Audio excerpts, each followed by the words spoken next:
Hello అందరికీ, welcome back to Anu KR vlogs. నేను మీ అనురాధ.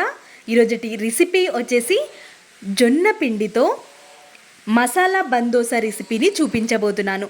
చాలా ఈజీగా, టేస్టీగా. చూస్తున్నారా? చూస్తుంటేనే నోట్లో వాటర్ ఊరుతున్నాయి కదా, అంత టేస్టీగా ఉంటుంది. లోపల సాఫ్ట్గా, పైన క్రిస్పీగా. ఇలాంటి మరెన్నో రెసిపీస్ నేను డిస్క్రిప్షన్లో లింక్ ఇస్తాను, ఒక్కసారి చూసేయండి. మీడియం సైజ్ బంగాళదుంపల్ని తీసుకొని మనం స్టవ్ పైకి ఒక గిన్నెని పెట్టేసుకొని అందులోకి ఒక గ్లాస్ వరకు వాటర్ని యాడ్ చేసుకోవాలి. 2 బంగాళదుంపల్ని కట్ చేసుకొని వాటర్లో వేసేసుకొని స్టవ్ ఆన్ చేసి ఉడికించుకోవాలి. మనకి ఆలు ఉడికేలోపు మనం ఇక్కడ ఒక చిన్న కట్ట పాలకూరని తీసుకొని వీలైనంత సన్నగా తరుక్కొని తీసుకోవాలి.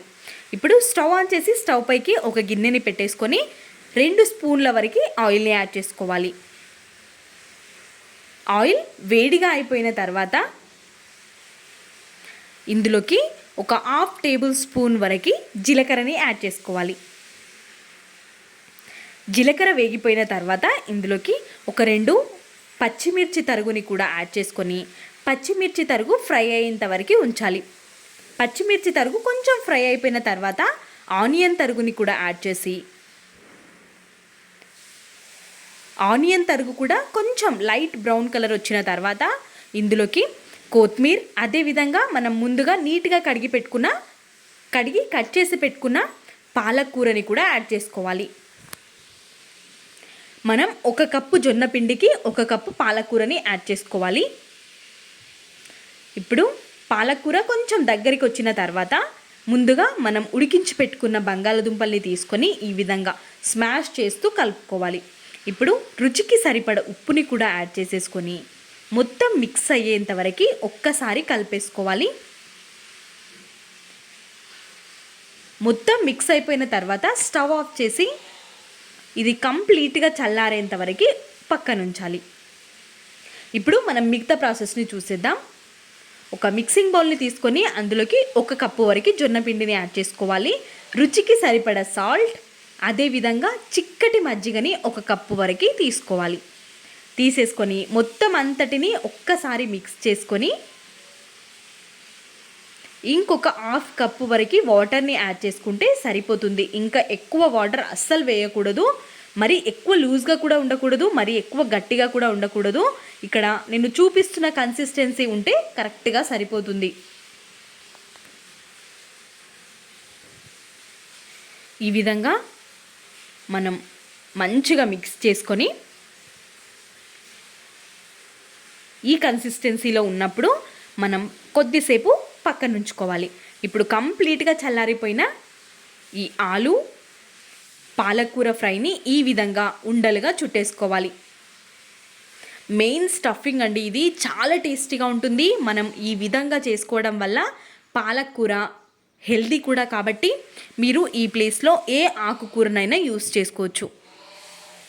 ఈ విధంగా అన్నిటినీ చేసి పెట్టేసుకున్న తర్వాత పిండి కూడా రెడీ అయిపోయింది. కొంచెం వంట సోడాని యాడ్ చేసుకోవాలి. ఒక చిటికెడు మాత్రమే వంట సోడాని యాడ్ చేసేసుకొని ఇప్పుడు మనం పోపుని ప్రిపేర్ చేసుకోవాలి. ఒక చిన్న గిన్నెని పెట్టేసుకొని అందులోకి జీలకర్ర, ఆవాలు, పచ్చిశనగపప్పు, కొంచెం మినపప్పుని యాడ్ చేసుకోవాలి.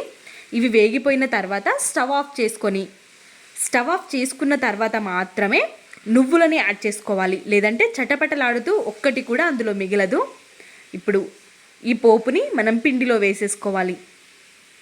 ఈ విధంగా పోపుని పెట్టుకొని మనం ఈ బందోసా ప్రిపేర్ చేసుకోవడం వల్ల టేస్ట్ అనేది చాలా బాగుంటుంది. మీరు పోపు పెట్టుకోకుండా కూడా బందోసాని వేసుకోవచ్చు. ఇప్పుడు ఇదే చిన్న గిన్నెలోకి మనం ఒక 2 టేబుల్ స్పూన్స్ వరకు ఆయిల్ని యాడ్ చేసి 1 స్పూన్ వరకు పోపు పెట్టుకున్న పిండిని యాడ్ చేసుకోవాలి. మధ్యలో మనం ముందుగా ప్రిపేర్ చేసుకున్న స్టఫింగ్ని పెట్టేసి ఇంకొక స్పూన్ వరకు పైనుండి పిండిని వేసేసుకోవడమే.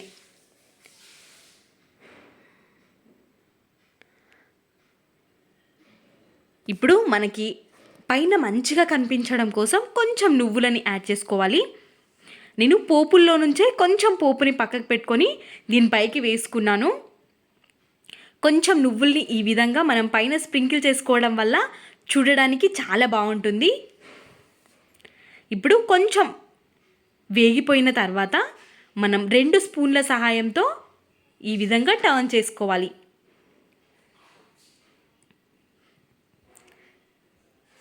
మనం చిన్న గిన్నెలో చేసుకుంటేనే మనకి పర్ఫెక్ట్ షేప్ అనేది వస్తుంది.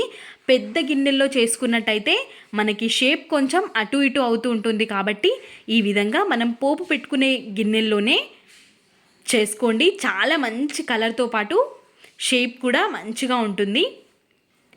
ఈ విధంగా ప్రిపేర్ చేసుకున్న తర్వాత ఇంకొక దాన్ని ఎలా వేసుకోవాలో చూపిస్తాను చూడండి.